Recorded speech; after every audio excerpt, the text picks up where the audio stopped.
America మరియు ఇజ్రాయెల్‌లో జరుగుతున్నటువంటి ఈ యుద్ధాన్ని ముగించడానికి ఇరాన్ తమదైనటువంటి పద్ధతిలో పాకిస్తాన్ ద్వారా 10 అంశాలతో కూడినటువంటి ప్రతిపాదనలు పంపించింది.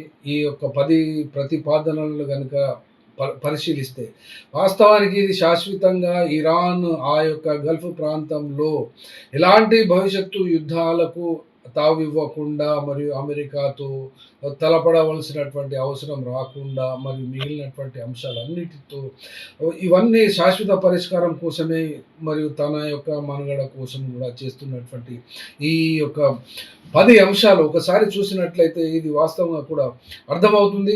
కానీ అమెరికా ఈ మూడ్‌లో లేదు. తాము అక్కడి నుండి బయటపడాలి. హార్ముజ్ జలసంధిని మాత్రం ఓపెన్ చేసుకొని వెళ్ళిపోవాలి అన్నట్టుగా ఉంది. ఈ ప్రతిపాదన మీద ఎంతవరకు నిలబడతారు అనే అంశం మీదనే ఇక్కడ గట్టిగా ఉంది. ఎందుకంటే ఎవరు ప్రతిపాదించినటువంటి అంశాల మీదనే చర్చ జరగాలి, సీజ్ ఫైర్ జరగాలి అంటున్నారు అనుకున్నప్పుడు ఇజ్ ఈ ఈ అంశంలో ఇరాన్ చేస్తున్నటువంటి ప్రతిపాదనలో ఇజ్రాయెల్ కూడా ఒక భాగంగా ఉంది. కానీ అమెరికా చేసినటువంటి ప్రతిపాదనలో ఈ ఇజ్రాయెల్‌ను భాగస్వామ్యం చేయకుండా ఉంది కాబట్టి ఒకసారి చూడండి 10 అంశాలు.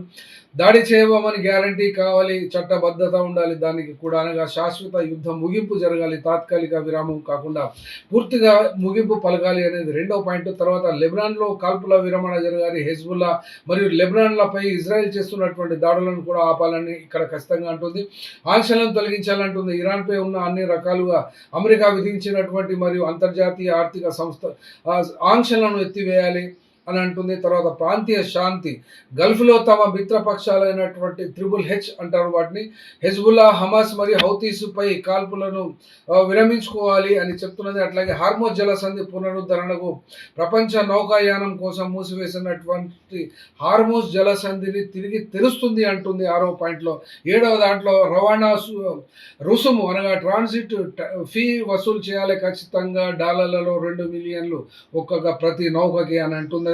అట్లాగే ఆదాయం పంపకం అనగా ఆదాయం యొక్క పంపకము ఒమెన్‌తో ఇది షేర్ చేసుకుంటుంది. ఎందుకంటే హార్ముజ్ జలసంధి తో కూడా ఒమెన్ భాగం ఉంది కాబట్టి ఆ రకమైనటువంటి కండిషన్ పెడుతుంది. కొత్త భద్రతా నియమాలు అనగా నౌకల రాకపోకల కోసం ఇరాన్ నేతృత్వంలో కొత్త అంతర్జాతీయ నిబంధనలు అమలు చేయాలి. పునర్నిర్మాణ నిధి అనగా నష్టపరిహారము చెల్లించాలని ఖచ్చితంగా పట్టుబడుతున్నది. ఈ 10 అంశాలు ఖచ్చితంగా ముందు పెట్టింది.